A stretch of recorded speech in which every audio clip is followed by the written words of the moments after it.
This is the Danger Close podcast, Beyond the Books with me, Jack Carr.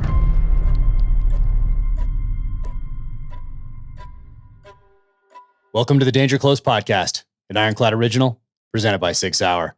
This is the second part of a two-part series looking at the best of Danger Close from 2021. If you like any of these clips, be sure to find the full episode on Apple Podcasts, Spotify, or the Jack Carr YouTube channel. And thank you to SIG Sauer for making all of this possible. Everything from this podcast to the SIG Hunter Games, the first ever SIG Hunter Games out in Wyoming. Hope we get to do that again because it was an absolute blast. You can find out more if you go to officialjackcarr.com, scroll down in the blog, and you can find out what that was all about. But SIG was on board well before I even had a social media presence, before I had a book published, and they've just been partners and friends for the longest time. And I cannot thank them enough for their support at every level of that incredible company that continues to lead the way. So SIG, keep crushing. Thank you for everything, and looking forward to what we have planned in 2022. This clip comes from my conversation with John Norris. John was a game warden in California for over 20 years. He is the author of Hidden War and War in the Woods. In this clip, we talk about him finding a cartel grow site on America's public land. But it was really when I got back up to Silicon Valley, when I took that transfer and had promoted to be a lieutenant in 2005, right before that in 2004, and the first chapter of the first book, War in the Woods, really goes into this, that I discovered my first trespass cartel grow in an area that was so sensitive environmentally. It was the perfect storm for the worst type of situation. And just to abbreviate that and not, go too far into the book for time, issues. Good friend of mine that was a wildlife biologist that we all grew up with, working on his master's thesis on steelhead trout, red-legged, yellow-legged frog, all these threatened and endangered species, literally in the headwaters of Coyote Creek. That Henry Coast State Park, where I met that game warden, back in college, the headwaters feed that. And that is one of the last steelhead migrating streams that goes all the way to the Pacific Ocean out of the South San Francisco Bay. That's how sensitive this waterway is. And the fish that migrate and everything he was studying for this 5-year study. And about year 3 in 2004, I get a call, and GI, codenamed in the first book, says, "John, this is some crazy, man. One of my streams is flowing great. It's April. We have all this winter runoff, fish, fry, frogs, everything's good. But I got a totally dry stream on one end, all this plastic and junky debris in a dry stream, and everything's dead." And that's, wow. Oh crap, what does that mean? And so from a traditional standpoint, I'm thinking, is a cattleman diverting water for a cattle operation? Is it an agricultural water diversion? That's typically the stream bed alteration cases, Jack, that we would see on the traditional side. So I put him in the truck, take him to the top of the mountain. We dive deep. Just you, without a partner, just you and him? Just me and him. That's okay. it. Yeah. In those days, if we had a ride along that was savvy and we weren't going into anything that we, kind of had a threat matrix workup like we would operationally now, it didn't have any clues whatsoever that it would be anything but a typical sedate water diversion. So I throw him in the truck. We go. And with that, what do you have on you? Like, without being prepared ahead of time, like knowing, hey, we're going into this grow. What do you have on you? What is it? Just a sidearm, or do you have a rifle in the truck as well? What are you carrying at this point? Yeah, that was before we had an official battle rifle, which I'll talk about with you being another firearms guy like myself. We were carrying a hodgepodge of stuff as long as we could qualify, get them armor inspected, and I ran an M4. I run an M4 with a Trigicon ACOG on it. I ran, with bonded rounds in the 5.56, knowing that I was going into very brushy terrain, and having, hunted all my life with bigger calibers and knowing how these bullets perform. I could kind of pick my ammo at the time. So that was cool. I had the M4. I had my Glock duty pistol, Glock 22, 40 calibers, what we were issued at the time. And, my partner, GI, who I'm going in with, very savvy and proficient with weapons. Field craft is top notch, second to none in the woods. A lot of hunting time, but he's an unarmed civilian and I can't really have him armed on an operation. So he's a very good asset, but doesn't have a firearm. And we're going to go in here. I've got a radio, I've got a cell phone, but of course we dive into a canyon. There's no radio coverage. There's no cell service. And we're going straight down a mountain about 1,000 feet. And then we get into the canyon. It's like a pristine Grand Canyon of waterway, and it's bone dry. and there's the water diversion where the cartel guys have built up a check dam. They've got a water pipe going down a dry creek, and it's kind of follow the rabbit hole. What are you going to find at the end of the pipe? And sure enough, as we stalked carefully and concealed down through that canyon, we started to see 18 to 24 inch tall marijuana plants on both sides of the creek. All the bank vegetation gone, which is a big environmental problem.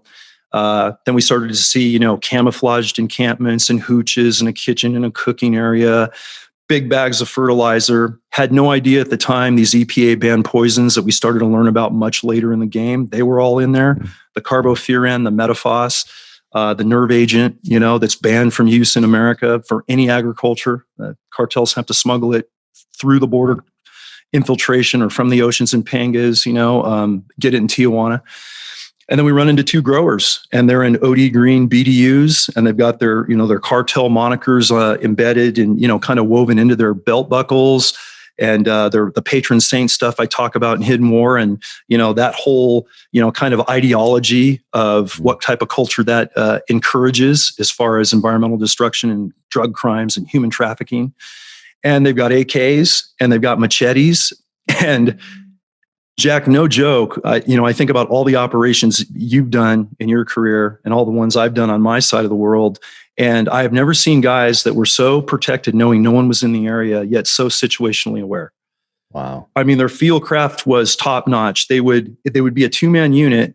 And as they were tending their plants, they would whisper and not talk. One would always, every couple minutes, look over the shoulder and check the 6 o'clock, check the tail gunner, like a tail gunner on a stack, like we would run. And whoever was like chopping plants or tending a water hose, the other one would kind of sit back and just have that situational awareness and be like a cover guy. Wow. And there's no. So when you run into these first two guys, are you like coming around, like come behind a tree and you're like, and you like steering the headlights, you both see each other? No. Or do you see them from a ways off, or you get the binos out and you're like, what was that situation like? Thankfully it wasn't the former, man. Cause if we had gone eye to eye and not knowing what I would know later in that situation, it was going to be a gunfight for sure. And you're on foot, do you have your M4 with you, or do you leave that in the car? Oh no, the M4, as soon as I dive out of it, and as soon as I lose sight of the truck, the rifle goes with me, on any, and that was before any special operations unit. It's just how we trained our guys, and our firearms training was really state of the art. It was keeping up with the best law enforcement. We were getting a lot of stuff back from the sandbox from you guys on the military side, especially special forces we were training with independently. I got a lot of training in Southern California when I was down with Forest Service, starting my career with the 3rd Special Forces Group, which was freaking fantastic. I got to jump in with that opportunity, and that doesn't normally happen. So it was starting early. And then fast forward to this Silicon Valley drop into this canyon. We are just hugging the bank, just kind of using field craft like we're stalking animals, going in real quiet, doing slow peaks, moving slow. Okay. And when we got to see them and they had their backs to us and were kind of above us a little bit, but we were in a cut bank in the creek below them, we hugged the bank, we held tight, we were pieing out real careful. I always carry a tiny pocket pair of binoculars. We love those little Leica, those 8x20s or those 10x22s. Yeah. It's something I bought for the entire Met team when we formed up the unit, because those little binos you can, put up so slowly without being a target indicator, very little movement, and peek out, and you can really see details. And sure enough, that's when I saw what they were doing. And they were maybe at the time 50 yards away. They were not far. And we just had to hold position as they started to work our way. And I was waiting for that, here we go moment, ready to go. And just not the situation I wanted to happen with an unarmed civilian with me. No radio coverage. This was going to be a hard one to explain for sure if I went loud. And they got to about 15 yards and they tended some plants very, very close to us. I mean, it was crazy. And then they made that hook and drifted out of the canyon and doubled back. Whoa. So that was an eye opener. And once we got them out of the area, I looked at DI and Jack, I just went, all right, man, we got the location marked. We got a ping. Let's get out of here. We kind of did a quiet bounding overwatch uphill and out, got to the truck and just had that processing moment when I got to coverage. And then what's next, man? What does a game warden do in a situation like that? I just saw what I would later learn is the biggest environmental criminal we have in California and now in 25 other states for just the cannabis side of things. Had no idea they were involved in running human trafficking operations all over the country like they do now. You look at the synthetic fentanyl killing so many people from dirty labs back east. That's all generated by these same cartel groups. It's just a different division of work they do in their business model. The prescription drug, the opiates, the gun running, the children sex trafficking, it's all embedded. So we were actually stumbling onto a level of environmental criminal that affected the country on a deeper level beyond just wildlife. But we didn't know any of that yet. So that was the first exposure. And then bringing in a task force of drug officers that focus on that. And now I'm going to just be the advisor because I've never done this. That was technically the first operation I went on, where we did an apprehension attempt, a full eradication of a grow, and then unfortunately, because it wasn't SOPs for the non-conservation guys on the team to actually clean that mess up environmentally and bring the waterway back, we didn't reclimate the grow site, but it was sure an eye-opener. And that started the direction long-windedly of where I would go next into building Met eventually and getting the right guys and where we're at now. This clip comes from my conversation with Brad Thor, #1 New York Times best-selling author of the Scott Harvath series. In this clip, he gives advice to young writers.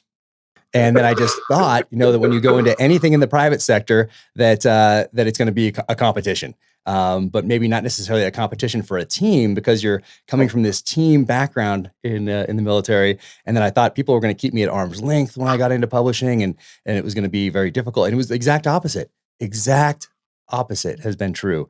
And people have welcomed me with open arms, and it's been incredible. But on that call, you told me one thing that helped so much. And you said, give yourself permission to write a bad chapter. And for whatever reason, that freed me up from this worry of, hey, what if this chapter is not good enough as you're going along, and to have that be okay. Like, it was fun. If it's not good, hey, you know what? You can edit.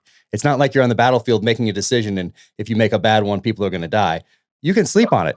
You can come back the next day. You can't edit what hasn't been written. And that actually,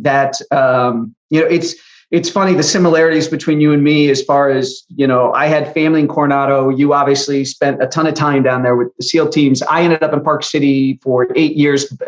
My kids were born just down in Salt Lake. When we moved from Park City to Chicago, my wife was the doc for the U.S. ski team, and she had a chance to go back and be a doc for the Bulls and the White Sox in Chicago. And we wanted to be closer to our families in the Midwest, so we moved back. And I moved into a house. See, you're going through a move now, that the renovations weren't complete. And I was writing this intense book. I was writing Takedown at the time, and I was having a lot of writer's block. And that piece of advice I gave you was the first time I'd ever had any writer's block. It was just so much pressure and so many things going on. And I found that piece of advice in people who know writing quotes will know who said it. But it was I believe it was a woman who's an author who said, give yourself permission to write a shitty first draft. And that can be, you can break that down to just a crummy chapter, because you're right. You can come back to it the next day, but you can't edit what hasn't been written. So there's that other thing that said, if the tap's not open, the water don't flow, right? So you got to sit down at your desk and open the tap. Oh yeah. And that gave me that gave me this freedom to sit down and write it, and lifted a huge weight off my shoulders as I was going forward. So hearing that from you was helped me so much along this path. So I try to pass that on to other people when they ask me about advice. And also, what was great when I was coming in is that I didn't have a Facebook account. I didn't have an Instagram account. I didn't have any of that sort of thing yet as a distraction, because I was still in the military. As a SEAL, you don't set this up. You don't do that as a SEAL. They might now in third phase. It's possible. It's possible, along with the writing classes and the interview technique courses and that sort of thing. But yeah, back then. Look at this guy I caught planting a bomb next to the side of the road and giving him noogies on your Instagram. Quick, get a selfie. Document it. But it's so different today that I think people would be thinking about that sort of thing a lot more. Whereas I just had to think about the book. And I think in that call, you also told me that, hey, for nonfiction, you can sell a chapter, you can sell an idea, that sort of thing. For fiction, it has to be done. And so when I talk to people today, that's what I tell them. Hey, get it done. Don't worry about marketing. Don't worry about a website. Don't worry about any of that thing. Get it to be the best that it can possibly be. And then move on to that next stage and find that agent, find that publisher, whatever you're going to do from there. But get it done. And that's the other thing you told me when I called you back a year later. This was the best part, because I was done. like, whew, I made my time. I made my first deadline. It's like the day before I called you, boom, it's done, Brad. And then you said, hey, is it as good as you can possibly make it? And I said, well, I could probably go back and read it a couple times, maybe edit it a little bit. And you said, okay, call me back when it is as good as you can possibly make it. So I spent the rest of that summer, late spring through the summer to the fall, getting it as good as I could possibly be. I got to that point where if I worked on it for another 40 years, it would get better by a degree. Nobody'd notice the difference. Yeah, exactly. So, because you could do that. People could keep doing that forever and making it better. And yeah, they probably would make their manuscript better if they spent another 40, 50, 60 years on it, but by a degree. And then you're never getting published. So you got to get it out there and get it to that point where you're comfortable and you are happy with it. And then I called you back and said, it's as good as I could possibly make it. And you said, all right, let's do this. This clip comes from my conversation with my friend, Jim Shockey. Jim, of course, is a hunter, an outfitter, a guide, a videographer, a photographer, writer, all around incredible human being who I am honored to call a friend. In this clip, he talks about the best advice he's ever received. Like back to what we were talking about earlier. You get one life, so why not live the life that you're destined to live, not a life that someone else tells you have to live or should live, or for whatever reason. I'm a doctor's son, so you got to be a doctor. No, you don't.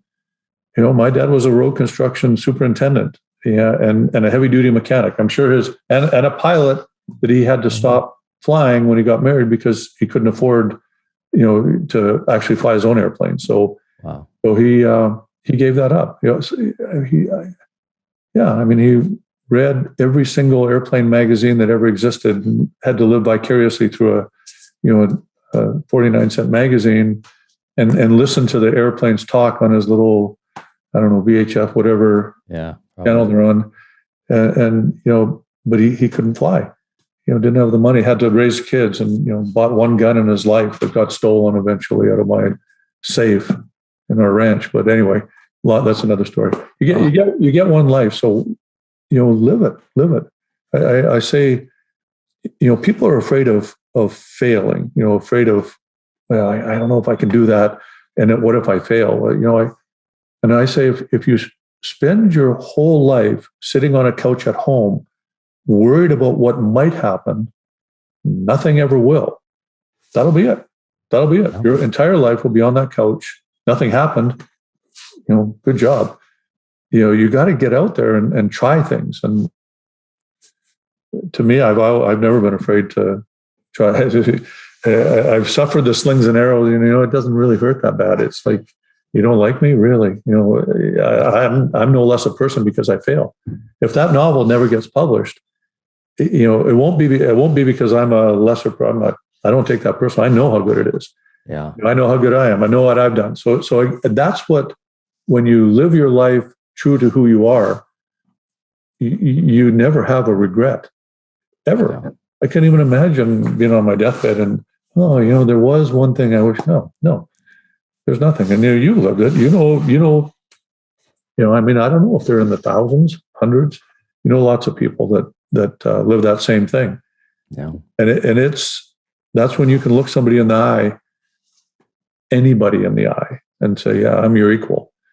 There's nobody better. There may, equal, yes, but nobody better. And it sounds arrogant, but it's not. It's just who you are. And this is the best I can be. And that's how I've always lived my life. Fearlessly and as honestly, truthfully, with honor. All those good things. This clip comes from my conversation with Peter Bergen. Peter is a journalist, an author, security analyst, terrorism analyst, and the author of numerous books, to include his latest, The Rise and Fall of Osama bin Laden. In this clip, he talks about meeting Osama bin Laden in 1997.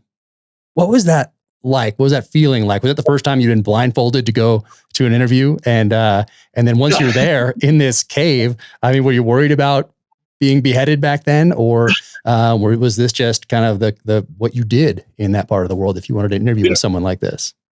I was tremendously excited, to be honest. I mean, we were not allowed to film any of this, and obviously, it was like, it was filmed by their cameras. It was by Bin Laden's cameras, right? We couldn't film any of the, like, what was happening to us, how we got there, all that. I mean, it was very, of course, it was exciting. At the time, I was not worried because A, they'd invited us, and B, this is before they killed Danny Pearl, the Wall Street Journal reporter who Al-Qaeda essentially kidnapped and murdered in January of 2002. And then sort of the rules of the game changed. It's going to be hard for younger people who are listening to this to remember that there was a time when journalists, aid workers, and priests, nuns, people were really treated in wartime as, kind of, they were non-combatants. And so if you were an aid worker, you didn't have to worry about being kidnapped. Or if you were a journalist, you didn't have to be worried about being kidnapped or shot at or whatever. I mean, but those rules kind of changed, and obviously the ISIS made it even worse. But so I wasn't concerned about them doing anything to us. It was their first television interview, so it would sort of be weird to then sort of do something to us. Clearly, they were very concerned about, did we have a tracking device, and if they'd found one on us, I think they would have definitely, that would have been very bad news for us. But we didn't have one, and the interview proceeded, and he was very low key, and he declared war on the United States. So it was the first time he'd done so to a kind of Western audience. It was his first TV interview. He spoke in Arabic, even though he speaks English, because he wanted to be very precise about what he was saying in his native language. And people around him treated him with a lot of respect, and they kind of called him the Sheikh, and they hung on his every word. And he delivered this interview, and we was the middle of this, probably 3:00 in the morning by the time he left, and we went back to our hotel and went back to the United States, and we edited the interview, and it went out, I think, on some early May 1997. And it kind of just went out, and it just landed with a thud, because, no one knew what to make of it, because It was sort of, he hadn't done anything yet. And there were people at the US government who were interested in him, but it was a very small group. Yeah, I want to ask you about them later. It's a fascinating cast of characters, and you talk to a lot of them in the Manhunt documentary, and you talk about a lot of them in this book as well. So did you realize, even though that the interview he hadn't done the East Africa embassy bombings yet, there was no Cole yet, obviously there's no 9/11 yet, did you realize what you had and who you had been talking to, and what his capabilities were going forward? Because wasn't it the first time that he on television really declares war against the West? And so did it sink in how significant he was as a person, and the movement he led, how much of an impact that was going to have on the future? Or or did you just go on to the next assignment? No, I mean, I thought it was, look, I put a lot of effort into making this happen, and we had put a lot of effort. My colleagues, CNN, my bosses at CNN, who I must credit, Pam Hill and the late John Lane, when we went in 93, and they gave, it was very expensive, and it was very lengthy, and it was very uncertain about what was going to happen. And we made this documentary, and then I went back to them in 97. I said, there's a guy, Bin Laden, I think he's behind the Trade Center attack in 93. And they didn't know who Bin Laden was, but they had a lot of faith in me and us and the process. They let us go and do it. So to their credit, but because he had actually done some things, but we weren't aware of them. And he actually mentioned them in the interview, and I didn't even know what he was talking about. At one point, he talked about this victory in Aden. Now, years later, I kind of worked out what he meant, which is his guys had bombed 2 hotels in Yemen, in Aden, which were housing American servicemen who were on their way to Somalia. The bombs had killed a tourist. No American servicemen were killed. We didn't know that had happened. But Right. mentioned it in the interview. So now I was puzzled by this reference for a while. But so that's all by way of saying, he made all these threats, but it wasn't clear to us that he was going to do anything about it. It was only, pretty much a year later, August 7th, 1988, when he blew up 2 U.S. embassies in Africa, and then it was clear to anybody that he was a real problem, because not only did he kill, he killed 212 civilians, he had no compunction about it. There was no warning. A number of them were Muslims because Kenya and Tanzania, where the bombs went off, have big Muslim populations. He killed 12 Americans and 200 Africans. He didn't have any problem about it at all. And usually, it's the interesting thing about terrorists in the past is that they try to avoid, these mass casualty attacks because they could backfire, lead to a crackdown. You might lose your support, any support you might have. And bin Laden just didn't care about any of that. So that from that point forward, it was clear that he was a serious problem. But even then, because he hadn't attacked in the United States, a lot of, once the Clinton administration responded, the Bush administration came in, they were they just didn't see bin Laden as a big deal. And, which is strange because, we now, there's a growing body of evidence for sure that you cover in this book and your other ones for sure. And that's what I'm hoping that, everybody should read this book. It's just fascinating, especially where we are now at this next turning point, essentially in the history of our United States relationship with Afghanistan. So bringing an understanding of that based on all your years of study is so vital. This clip comes from my conversation with Donal Logue. Donal is an actor who has appeared in over 300 episodes of television and over 70 films. So some of those appearances include ER, Law & Order, SVU, Vikings, Gotham, the movie Sneakers, The Patriot, Reindeer Games, The Tao of Steve, where he won Best Actor at the Sundance Film Festival. He also co-authored a book with Danny Trejo. That's right, Hollywood legend Danny Trejo. Machete, and it's called Trejo, My Life of Crime, Redemption, and Hollywood. In this clip, Donal talks about the question that changed his life. I went to high school on the Mexican border in a town that's pretty intense, like I have to say, which I love to death. But we did have like about 1,000 students my freshman year, and it was a high school that graduated 274 out of that group, right? It was... by all accounts, it's not some fancy place. It's El Centro. Oh yeah, which you might be jumped familiar out of a few with planes there because the Naval Air Station down there. Jumped out. Right? Did some free fall stuff there. So it was interesting because I had a friend who was. I met a guy who was a SEAL, and he knew me for a while, and then he's like, "You're from El Centro." It kind of gave him a new level of understanding and kind of respect in a weird way. It's like, how the hell did you get from there? But so I had this teacher who was really brilliant named Chuck Talley, and I was doing speech and debate and stuff like that. So I got involved in like nerdly pursuits, which I tell all kids do.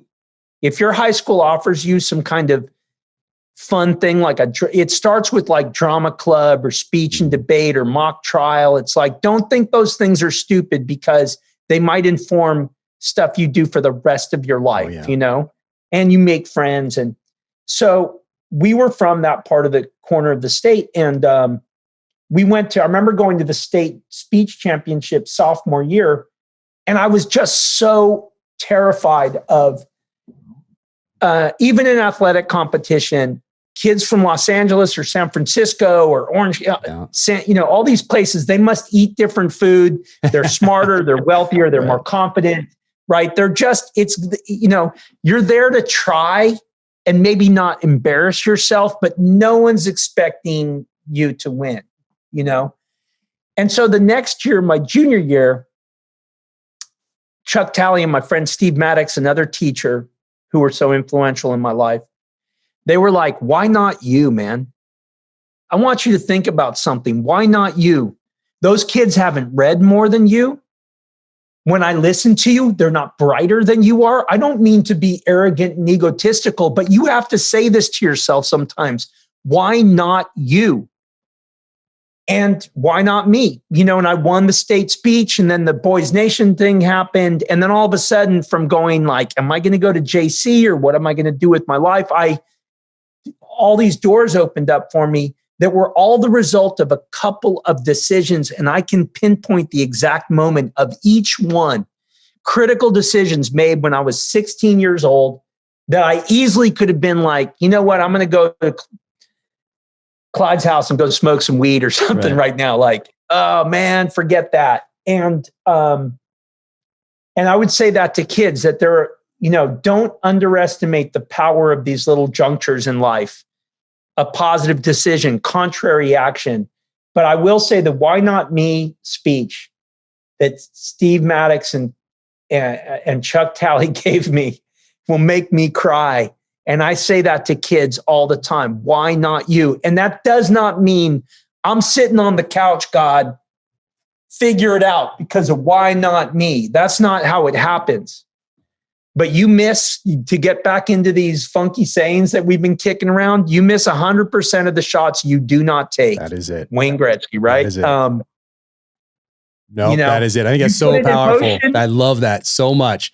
And I think I've kept you over an hour longer than I said I would. And I sincerely appreciate you taking this time. But why not me? That is exactly what I thought about BUD/S, about SEAL training. 80% attrition. I'm like, hey, 20% make it through. That's where I'm going. There's no reason it's not going to be me. I'm putting in the work. It's certainly not going to be because I didn't put in the work to get there. But that's so, and it's same so thing for writing.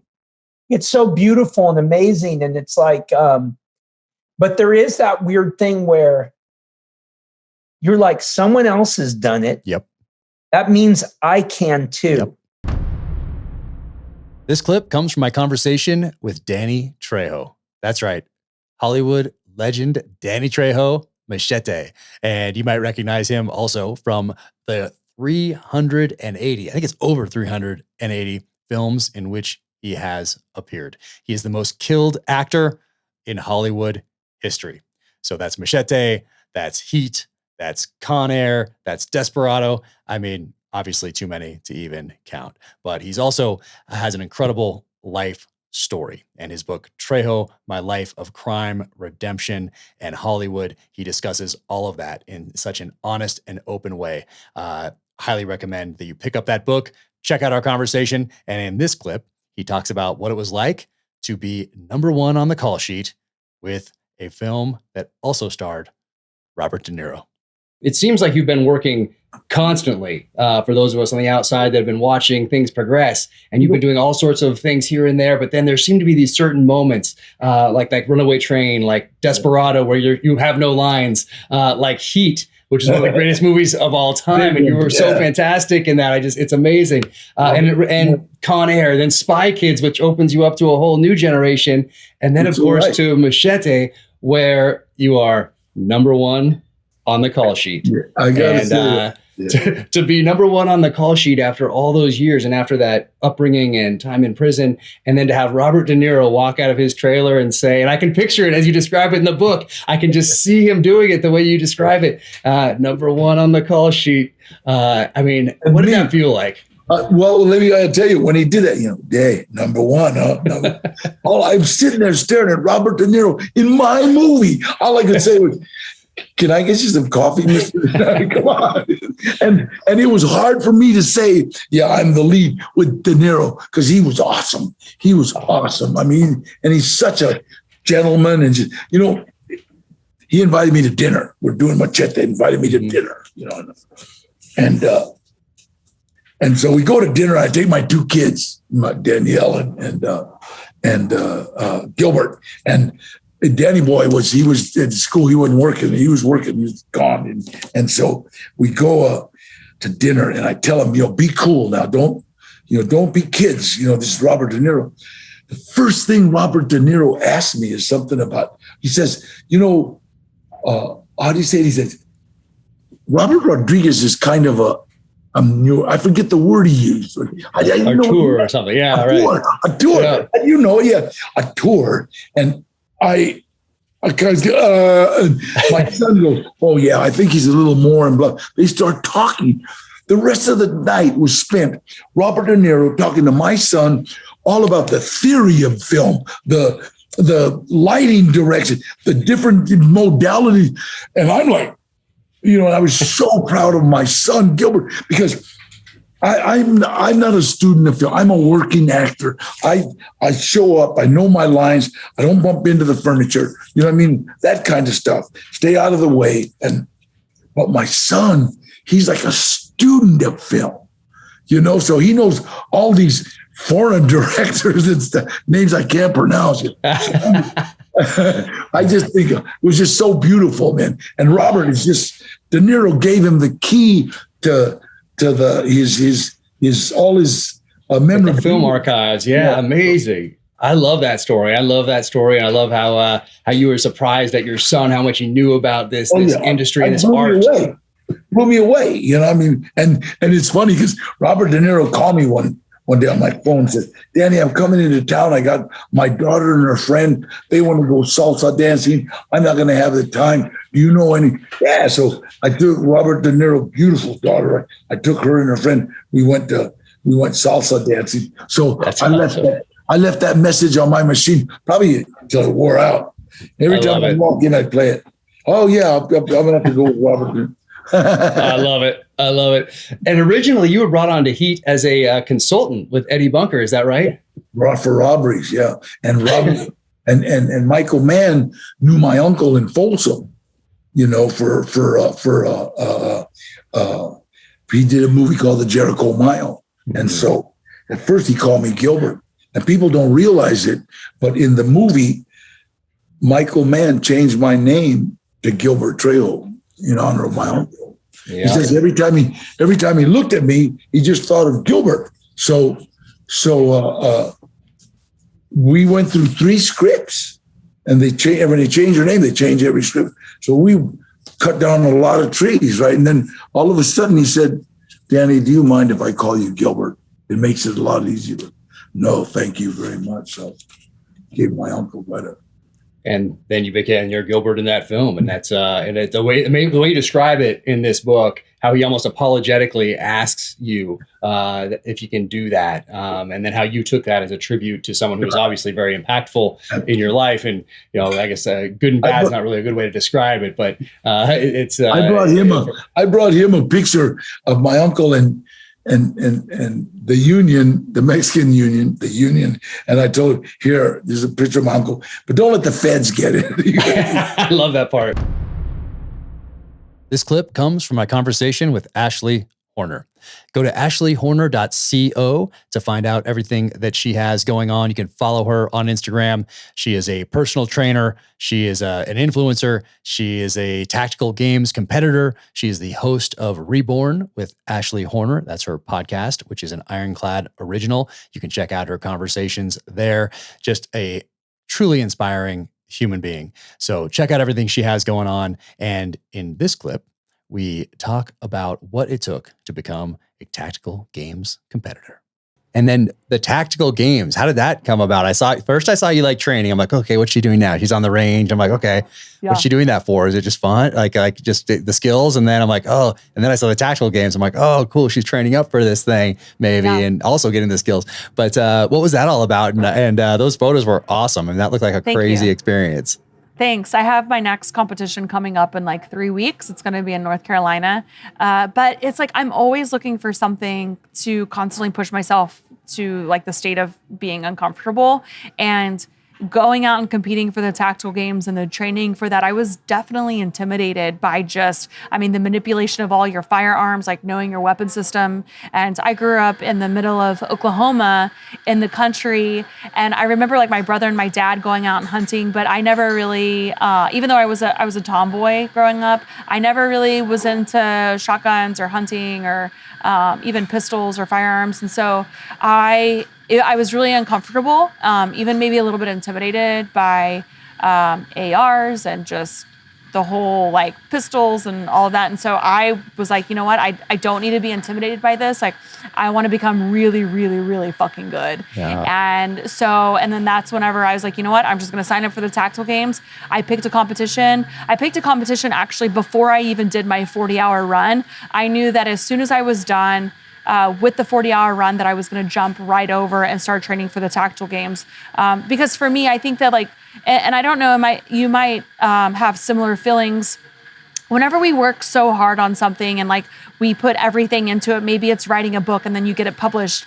Like for me, it was like if I have a goal, and whether it doesn't matter if it's business or it's fitness, but it's like the moment that I finish that, it's like if I don't have something else planned or another goal or another challenge on the horizon, I have like this feeling of being a little bit let down, almost like a depressed type feeling because I have nothing to work towards.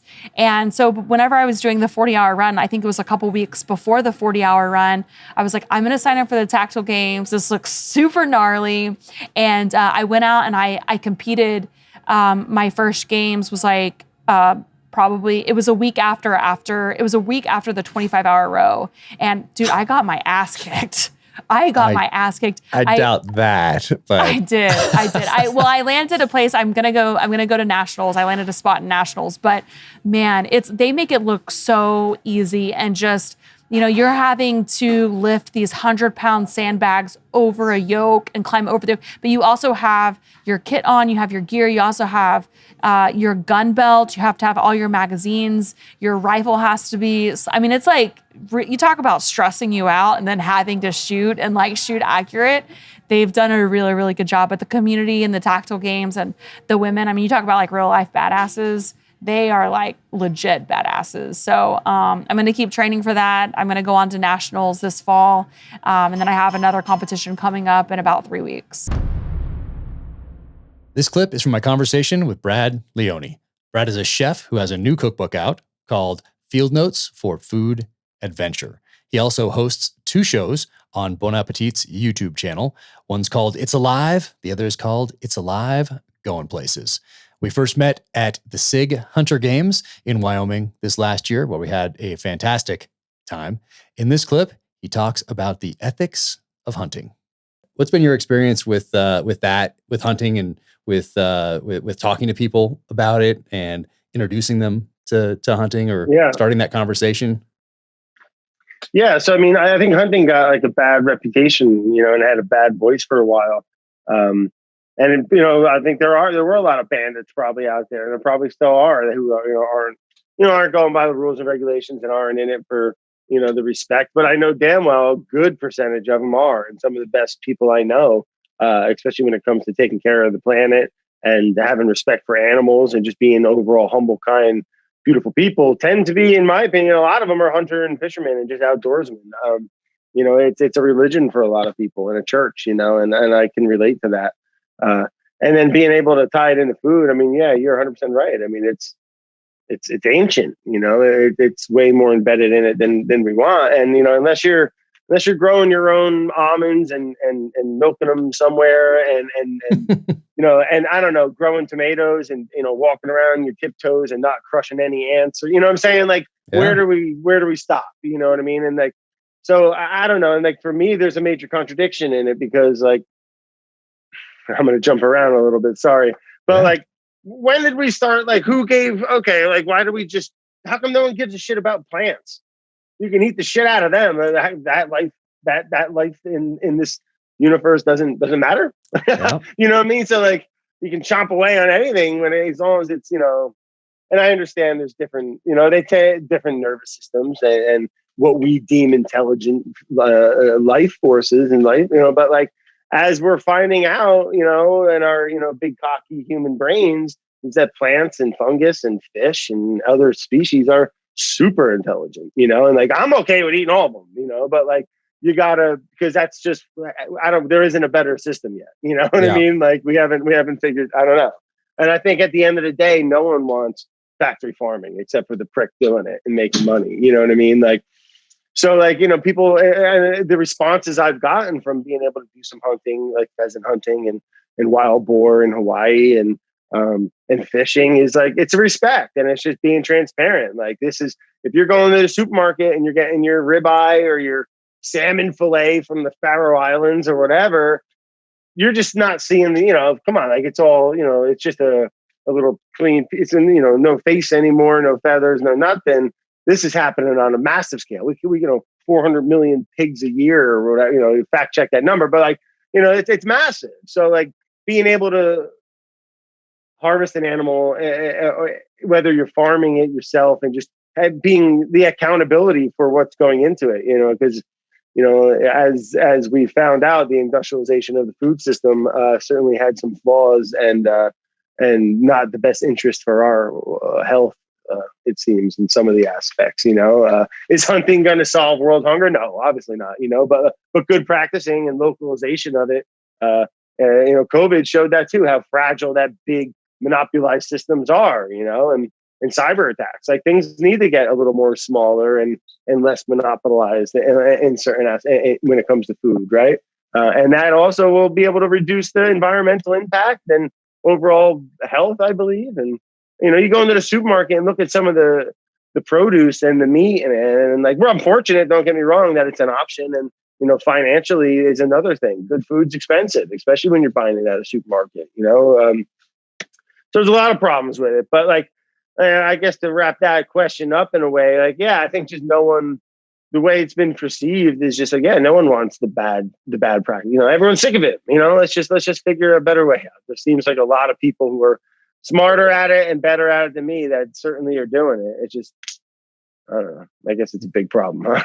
Yeah, well, I mean, COVID did open a few people's eyes for sure into how fragile society can actually be. And most of the world obviously deals with that. Here we're insulated from a lot of that, worrying about the next meal, malaria, like all these things that most of the rest of the world has to worry about. We're fairly insulated in this country, and also makes you part of the process. People dying of starvation. A lot of people. In the world, every year, and like, how much we waste? What? It's like 40 or something % of all food or something. It's like, it's wild. It's insane. Yeah. There was, what was it? A book, or like 3 or 4 years ago, a book or a video movie, I forget what it was, but just talking about how much waste there is. And that's the other part about hunting. Like, when we put an elk on the table out there, nothing's wasted, because we know where it came from and how much work went in. And that's the other part of it.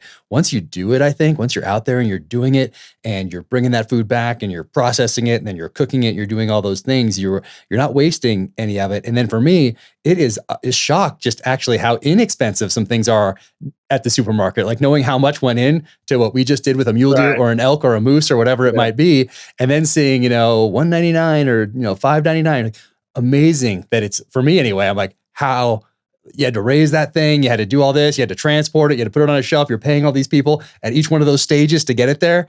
I'm always like, wow, why is this only $5? I mean, it's crazy just how much goes into making that happen.